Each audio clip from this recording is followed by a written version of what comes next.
Hi friends, എല്ലാവർക്കും ശ്രീസ് PSC വേൾഡിലേക്ക് സ്വാഗതം. വരാൻ പോകുന്ന കമ്പനി ബോർഡ്, VFA, ബെവ്കോ എന്നിവയ്ക്കുള്ള ക്ലാസ്സുകളാണ് നമ്മൾ നൽകുന്നത്. അപ്പോൾ നമ്മൾ 2025 കറണ്ട് അഫയേഴ്സ് ആണ് പഠിച്ചു വന്നിരുന്നത് അല്ലേ.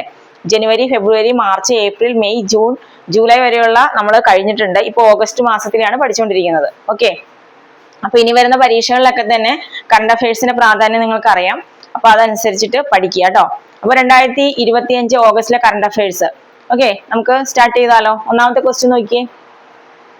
2025 കരയാൽ ചുറ്റപ്പെട്ട വികസ്വര രാഷ്ട്രങ്ങളുടെ മൂന്നാമത് ഐക്യരാഷ്ട്ര സമ്മേളന വേദി ഏതാണ്? എന്താണ് ക്വസ്റ്റ്യൻ? 2025 കരയാൽ ചുറ്റപ്പെട്ട വികസ്വര രാഷ്ട്രങ്ങളുടെ മൂന്നാമത്തെ ഐക്യരാഷ്ട്ര സമ്മേളന വേദി ഏതാന്ന് ചോദിച്ചാൽ ആവാസയാണ്. ഏതാണ്? ആവാസ. 2025 കരയാൽ ചുറ്റപ്പെട്ട വികസ്വര രാഷ്ട്രങ്ങളുടെ മൂന്നാമത് ഐക്യരാഷ്ട്ര സമ്മേളന വേദി ഏതാണ്? അത് ആവാസയാണ്. അടുത്ത ക്വസ്റ്റ്യൻ, കൊച്ചിയിലെ വെള്ളക്കെട്ട് പരിഹരിക്കുന്നതിനുള്ള ഒരു പുതിയ പദ്ധതിയാണ് ഓപ്പറേഷൻ ബ്രേക്ക് ത്രൂ. കൊച്ചിയിലെ വെള്ളക്കെട്ട് പരിഹരിക്കുക എന്നുള്ള രീതിയിൽ വന്നിട്ടുള്ള ഒരു പദ്ധതി ഏതാണ്? ഓപ്പറേഷൻ ബ്രേക്ക് ത്രൂ ആണ്. കൊച്ചിയിലെ വെള്ളക്കെട്ട് ഓർത്തു വെച്ചേക്കുക. അടുത്തത്, 2025 ആഗോള ബ്രാൻഡുകളുടെ പട്ടികയിൽ ഒന്നാമതെത്തിയ കമ്പനി ഏതാണ്? എന്താണ്? ആഗോള ബ്രാൻഡുകളുടെ പട്ടികയിൽ ഒന്നാമതെത്തിയ കമ്പനിയാണ് ഏതാണത്? മൈക്രോസോഫ്റ്റ് ആണ്. മൈക്രോസോഫ്റ്റ് ആണ് ഒന്നാമതെത്തിയിരിക്കുന്നത്. അപ്പൊ രണ്ടാം സ്ഥാനം അറിയണ്ടേ? രണ്ടാം സ്ഥാനം NVIDIA ആണ്. മൂന്നാം സ്ഥാനം ആപ്പിൾ ആണ്. ഓക്കെ, അപ്പൊ 2025 ആഗോള ബ്രാൻഡുകളുടെ പട്ടികയിൽ ഒന്നാമതെത്തിയത് കമ്പനി ഏതാണ്? മൈക്രോസോഫ്റ്റ്, രണ്ടാമത് NVIDIA, മൂന്നാമത് ആപ്പിൾ. ഓക്കെ, അടുത്തത്, ഏത് സംസ്ഥാനത്ത് ആണ് ISRO പുതിയ ബഹിരാകാശ ലബോറട്ടറി ഉദ്ഘാടനം ചെയ്തത്? എന്താണ്? ഏത് സംസ്ഥാനത്താണ് ISRO പുതിയ ബഹിരാകാശ ലബോറട്ടറി ഉദ്ഘാടനം ചെയ്തത്? എവിടെയാണത്? അരുണാചൽ പ്രദേശിലാണ്. ഏത് സംസ്ഥാനത്താണ്? അരുണാചൽ പ്രദേശില്. എന്താണ്? ISRO പുതിയ ബഹിരാകാശ ലബോറട്ടറി ഉദ്ഘാടനം ചെയ്തത് എവിടെയാ? അരുണാചൽ പ്രദേശ്. ഓക്കെ, അടുത്ത ക്വസ്റ്റ്യൻ, സിനിമകളിലൂടെ കേരളത്തിന്റെ ഭൂപ്രകൃതിയെ അറിയുക എന്ന ലക്ഷ്യത്തോടെ സംസ്ഥാന സർക്കാർ ആരംഭിച്ച ഒരു പദ്ധതിയാണ് ടൂറിസം ഫിലിം സർക്കിറ്റ്. എന്താണ്? സിനിമകളിലൂടെ കേരളത്തിന്റെ ഭൂപ്രകൃതിയെ അറിയുക എന്ന ലക്ഷ്യത്തോടു കൂടി സംസ്ഥാന സർക്കാർ ആരംഭിച്ച പദ്ധതി ഏതാണ്? ടൂറിസം ഫിലിം സർക്കിറ്റ് ആണ്. ടൂറിസം ഫിലിം സർക്കിറ്റ് ഓർത്തു വെച്ചേക്കുക. അടുത്തത്, സൂപ്പർമാൻ 2 എന്നീ ഹോളിവുഡ് ചലച്ചിത്രങ്ങളിലെ വില്ലനായി വേഷമിട്ട ബ്രിട്ടീഷ് നടൻ ആരാണ്? സൂപ്പർമാൻ 2 എന്ന സിനിമയുണ്ടല്ലോ, ഹോളിവുഡ് ചിത്രമാണ്. അതിനകത്ത് വില്ലനായിട്ട് വേഷമിട്ട ആളാണ് ടെറൻസ് സ്റ്റാമ്പ് ആണ്. അദ്ദേഹത്തിന് ഇവിടെ പ്രാധാന്യം എന്ന് പറയുന്നത് എന്താണ്? അദ്ദേഹം അന്തരിച്ചിട്ടുണ്ട് 2025. അതുകൊണ്ടാണ് അദ്ദേഹത്തിന്റെ ഈ വാർത്ത കറണ്ട് അഫയേഴ്സിൽ വന്നിരിക്കുന്നത് കേട്ടോ. അപ്പൊ സൂപ്പർമാൻ 2 എന്നീ ഹോളിവുഡ് ചലച്ചിത്രങ്ങളിലെ വില്ലനായി വേഷമിട്ട ബ്രിട്ടീഷ് നടനാണ് ടെറൻസ് സ്റ്റാമ്പ്. ഓർത്തു വെച്ചേക്കുക. അടുത്തത്, ഓസ്ട്രേലിയൻ അണ്ടർ 19 ടീമിൽ ഇടം നേടിയ മലയാളി വിദ്യാർത്ഥി. എന്താണ്? ഓസ്ട്രേലിയൻ അണ്ടർ 19 ടീമിൽ ഇടം നേടിയിട്ടുള്ള മലയാളി വിദ്യാർത്ഥിയാണ് ആര്? John James. ആരാണ് ആ വിദ്യാർത്ഥി? John James. ഓക്കെ, അടുത്തത്, ഒരു കായിക താരമാണ് NV ഷീന എന്ന് പറയുന്നത്. എന്താണ്? NV ഷീന. ഇവര് ഏത് കായിക ഇനവുമായി ബന്ധപ്പെട്ട ആളാണ്? NV ഷീന ഏത് കായിക ഇനവുമായി ബന്ധപ്പെട്ടതാണെന്ന് ചോദിച്ചാൽ ഏത് കായിക ഇനമാണ്? ട്രിപ്പിൾ ജമ്പ് ആണ് കേട്ടോ. Triple jump. അപ്പൊ NV ഷീന ഏത് കായിക ഇനവുമായി ബന്ധപ്പെട്ടിരിക്കുന്നു എന്ന് ചോദിച്ചാല് ട്രിപ്പിൾ ജമ്പ് ആണ്. അടുത്തത്, ISROയുടെ ആദ്യത്തെ അനലോഗ് ബഹിരാകാശ ദൗത്യം. അതിനിട്ടിരിക്കുന്ന പേരെന്താ? ISROയുടെ ആദ്യത്തെ അനലോഗ് ബഹിരാകാശ ദൗത്യമാണ് ഹോപ്പ് എന്ന് പറയുന്നത്. ഏതാണ്? ഹോപ്പ്. നമ്മൾ പഠിച്ചിട്ടുണ്ട്, ഫ്രാൻസിസ് മാർപ്പാപ്പയുടെ ആത്മകഥ എന്ന് പറഞ്ഞിട്ട് പഠിച്ചിട്ടുണ്ട് ഹോപ്പ് കേട്ടോ. ആ ഹോപ്പാണ്. ആ ഹോപ്പല്ല ഇത്. ISROയുടെ ആദ്യത്തെ അനലോഗ് ബഹിരാകാശ ദൗത്യത്തിന്റെ പേരും ഏതാണ്?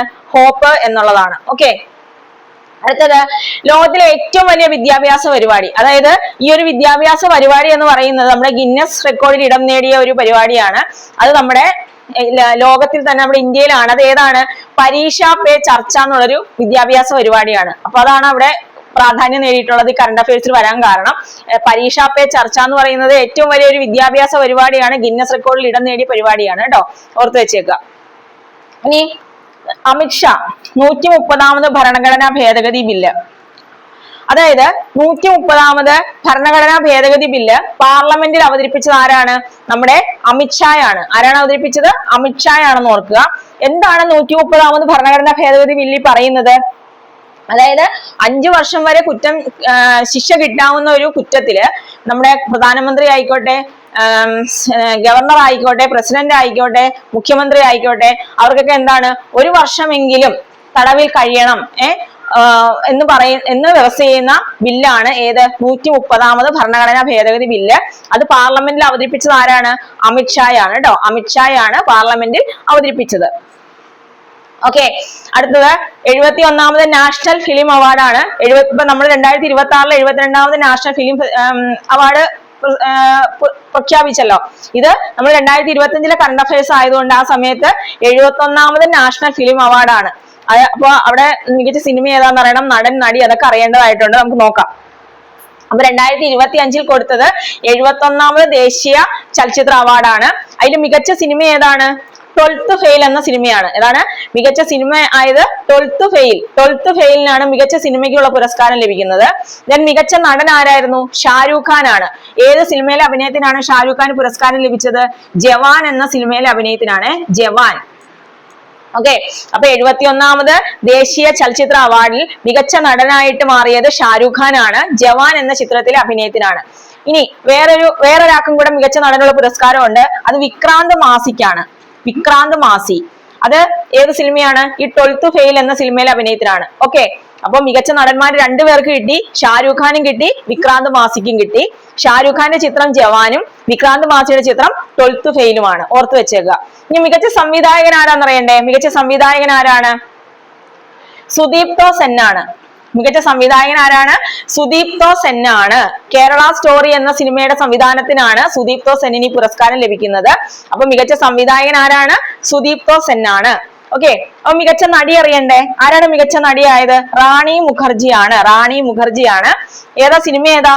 മിസിസ് ചാറ്റർജി വേഴ്സസ് നോർവേ എന്ന ഹിന്ദി ചിത്രത്തിലെ അഭിനയത്തിനാണ് റാണി മുഖർജിക്ക് പുരസ്കാരം ലഭിക്കുന്നത്. അപ്പൊ മികച്ച നടിയായത് റാണി മുഖർജിയാണ്. ചിത്രം മിസിസ് ചാറ്റർജി വേഴ്സസ് നോർവേ എന്ന ചിത്രത്തിനാണ്. ഓക്കെ, സഹനടി ആരാ? നമ്മുടെ ഉർവശിയാണ് സഹനടിയായത്. ഏത് സിനിമയിലെ അഭിനയത്തിനാണ്? ഉള്ളൊഴുക്ക് എന്ന ചിത്രത്തിലെ അഭിനയത്തിനാണ് ഉർവശി സഹനടിക്കുള്ള പുരസ്കാരം നേടിയത്. അപ്പൊ സഹനടൻ ആരാന്നറിയണ്ടേ? നമുക്കെല്ലാം ഇഷ്ടമുള്ള നമ്മുടെ വിജയരാഘവനാണ്. ഓക്കെ, നമ്മുടെ വിജയരാഘവനാണ് മികച്ച നടനായിട്ടുള്ള സഹനടനായിട്ടുള്ള പുരസ്കാരം ലഭിച്ചിട്ടുള്ളത്. അത് ഏത് സിനിമയാണെന്ന് ചോദിച്ചിട്ടുണ്ടെങ്കിൽ പൂക്കാലം. ഓർത്തു വെച്ചേക്കുക. പൂക്കാലം എന്ന സിനിമയിലെ അഭിനയത്തിനാണ് വിജയരാഘവന് മികച്ച സഹനടനുള്ള പുരസ്കാരം ലഭിക്കുന്നത്. ഓക്കെ, അപ്പൊ സഹനടി ആരാണ്? ഉർവശിയാണ്. സഹനടൻ ആരാണ്? വിജയരാഘവനാണ്. ഓക്കെ, അങ്ങനെയാണെങ്കിൽ മികച്ച മലയാള ചിത്രത്തിനുള്ള 71ാമത് ദേശീയ ചലച്ചിത്ര അവാർഡ് ലഭിച്ചത് ഏത് സിനിമയ്ക്കാണെന്നറിയാമോ? ഉള്ളൊഴുക്ക്. ക്രിസ്റ്റോ ടോമിയാണ് അതിന്റെ സംവിധായകൻ. ഓക്കെ, അപ്പൊ മികച്ച മലയാള ചിത്രം ഉള്ളൊഴുക്കാണ്. സംവിധാനം ചെയ്തത് ക്രിസ്റ്റോ ടോമിയാണ്. ഓർത്തു വെച്ചേക്കുക. അപ്പൊ മികച്ച സിനിമ 12th ഫെയിലാണ്. മികച്ച നടൻ ഷാരൂഖ് ഖാനും ഉണ്ട്, വിക്രാന്ത് മാസിയുണ്ട്. മികച്ച സംവിധായകൻ സുദീപ്തോ സെൻ ആണ്. കേരള സ്റ്റോറി എന്ന സിനിമയുടെ സംവിധാനത്തിനാണ് കിട്ടിയത്. മികച്ച നടി റാണി മുഖർജിയാണ്. സഹനടി ഉർവശിയാണ്. സഹനടൻ വിജയരാഘവനാണ്. മികച്ച മലയാള ചിത്രം ഉള്ളൊഴുക്കാണ്. ഓക്കെ അല്ലെ? കിട്ടിയോ? അപ്പൊ ആദ്യം മുതൽ നമുക്ക് ഒന്നുകൂടെ നോക്കാം. 2025 കരയാൽ ചുറ്റപ്പെട്ട വികസ്വര രാഷ്ട്രങ്ങളുടെ 3ാമത് ഐക്യരാഷ്ട്ര സമ്മേളന വേദിയാണ് ആവാസ.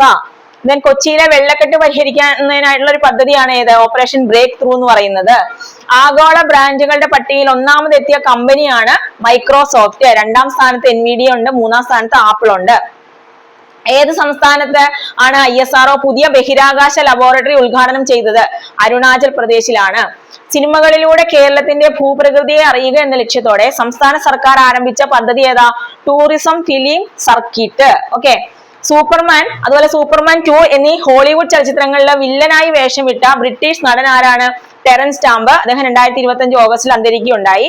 അതുകൊണ്ടാണ് ഈ വാർത്തകളിൽ വരാൻ കാരണം. ഓസ്ട്രേലിയൻ അണ്ടർ-19 ടീമിൽ ഇടം നേടിയ മലയാളി വിദ്യാർത്ഥി ആരായിരുന്നു? ജോൺ ജെയിംസ് ആണ്. ഇനി NV ഷീന ഏത് കായിക ഇനവുമായി ബന്ധപ്പെട്ട ആളാണെന്ന് ചോദിച്ചാൽ ട്രിപ്പിൾ ജമ്പുമായി ബന്ധപ്പെട്ടിരിക്കുന്നു.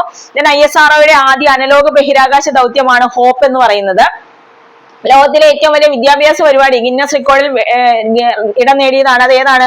പരീക്ഷാ പേ ചർച്ച എന്നുള്ളതാണ്. ദെൻ 130ാമത് ഭരണഘടനാ ഭേദഗതി ബില്ല് പാർലമെന്റിൽ അവതരിപ്പിച്ചത് നമ്മുടെ അമിത്ഷായാണ്. പിന്നെ നമ്മൾ പഠിച്ചത് എന്താണ്? 71ാമത് നാഷണൽ ഫിലിം അവാർഡാണ്. മികച്ച സിനിമ ഏതാണ്? 12th ഫെയിൽ ആണ്. മികച്ച നടൻ ആരാണ്? രണ്ടുപേർക്ക് പുരസ്കാരം കിട്ടിയിട്ടുണ്ട്, ഷാരൂഖ് ഖാനും വിക്രാന്ത് മാസിക്കും. ഷാരൂഖ് ഖാന്റെ സിനിമ ജവാൻ, വിക്രാന്ത് മാസിയുടെ സിനിമ 12th ഫെയിൽ ആണ്. മികച്ച സംവിധായകൻ ആരാണ്? സുദീപ് തോസൻ കേരള സ്റ്റോറിയുടെ സംവിധാനത്തിനാണ്.